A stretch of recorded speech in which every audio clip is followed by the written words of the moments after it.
Good afternoon, everyone. My name is Leslie Mejia, and this spring I had the opportunity of working alongside my fellow health associates, Andrew and Anthony. Together, we helped support an amazing team led by Jordan Tanny, working on Drain Plus, an adhesive portable surgical drain module.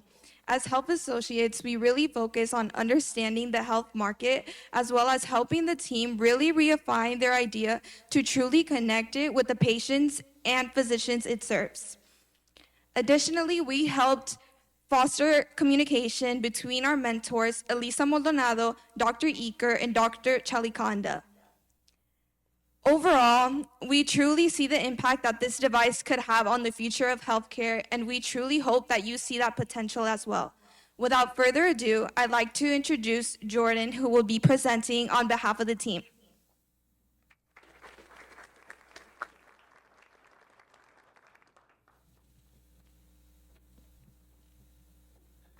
Thank you, Leslie, for the kind introduction. My name is Jordan. I'm a medical student at the Dell Medical School, and I will be presenting Drain Plus here on behalf of my team, who are all in the room. And I'm going to go ahead and start.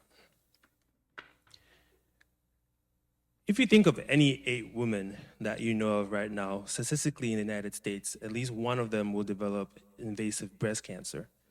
About half of those will require a mastectomy of some sort, and that all but guarantees you're gonna have a surgical drain. Jane here had 6 of them. Those are 6 different opportunities for her to develop a seroma or a surgical site infection due to a clog within the system. Clogs happen for a quarter of drains. She's gonna have those and deal with them for 2 to 3 weeks on average. And this problem isn't unique to just surgical oncology.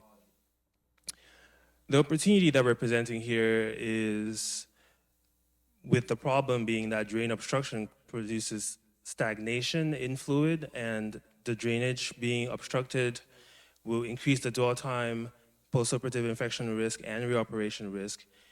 On average, these complications cost about $4,000. And the solution that we're presenting at scale for 10,000 patients at just 40% efficiency can generate a 10x return on investment. Currently, when a drain is placed, it's managed manually by stripping the tube or by involving the healthcare team like nurses and other clinicians.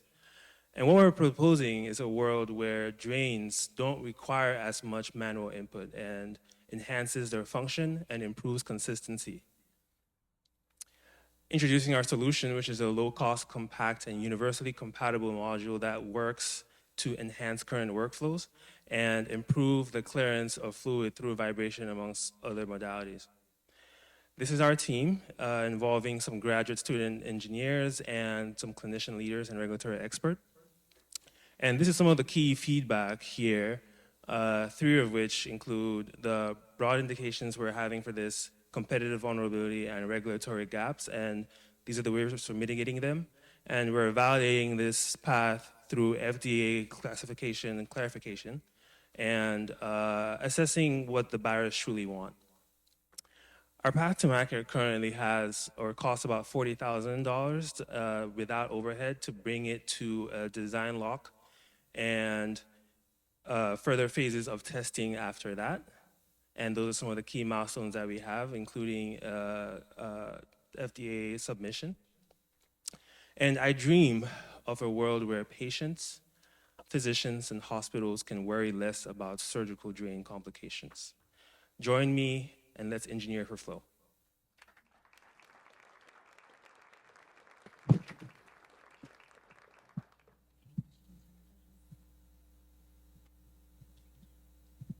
I think I saw on one of the slides, and thank you for that. That was great. That there was a lot of use cases. You selected one to start with, which is great. But are any of the other use cases, do they allow you to skip the FDA approval, maybe selective, plastic surgery or anything like that? Certainly. So currently, surgical drains as a whole are classified as class 1. But some of the modalities that we're trying to use for enhancing the function can increase the risk of using the device. And so that's what we're hoping to get by a Q sub or a pre sub to help clarify what that testing path will be and ensure safety. Any other questions? Okay, thank you, Jordan.